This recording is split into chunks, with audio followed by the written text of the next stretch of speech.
Merci. The member for Fredericton-South and leader of his party.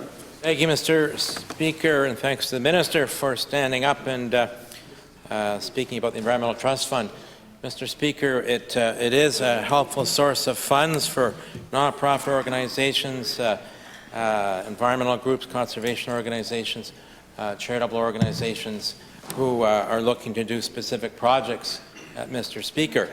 And it is to their credit that these organizations, with their membership and with their boards of directors and their small staff, their cadre of volunteers, turn the modest amount of money available to them for projects in the Environmental Trust Fund into gold, Mr. Speaker, into gold.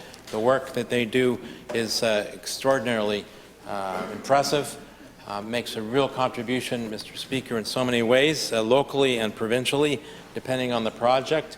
I know many organizations are careful not to let the Environmental Trust Fund funds represent too much of their budget so that they continue to speak out without feeling like they're constrained by government funding in terms of what they can say or what they can't say. If you become, too dependent on government funding like this, and you're in a non-profit, you want to address government policy, you don't want to be constrained, Mr. Speaker, by a fear that your funding will be denied the next year just because you said something government disagrees with.